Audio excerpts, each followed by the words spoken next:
Бәріне сәлем, құрметті достар, қалайсыздар? Бүгінгі видеода шаш күтімі туралы айтатын боламын. Шашты қалай жұмсартамын, шашты қалай жылтыратамын деп ойлап жүрсеңіз, осы видео сіз үшін. Сондықтан да соңына дейін қараңыз. Достар, каналыма тіркеліп лайк басып және комментарияға кері байланыс беріп отырыңыздар. Және де колокольчикті басып қойыңыздар. Менің әр шыққан видеомды бірінші болып көретін боласыздар. Достарыңызбен де бөлісіп қойыңыздар. Ол біздің канал үшін өте маңызды. Бізге қажетті заттар: 3 үлкен қасық жылы су, 1 үлкен қасық желатин және өзіңізде үйде қолданып жүрген бальзамыңыздан 1 үлкен қасық аламыз. Суымызды құйып алдық, енді оның үстіне 1 қасық желатин саламыз. Жақсылап араластырамыз.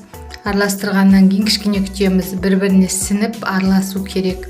Су мен желатин. Содан кейін үстіне жаңағы өзіңізге ұнайтын бальзамды саласыз, 1 үлкен қасық бальзамды. Сосын тағы да жақсылап араластырамыз да шашымызға жағамыз.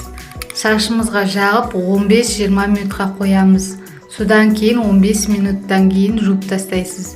Бұл қоспа шашты жандандырады, жақсартады, жұмсартады және шашты жылтыратады. Достар, осы әдісті қолданып, сізге ұнап жатса комментарияға кері байланыс беріңіздер.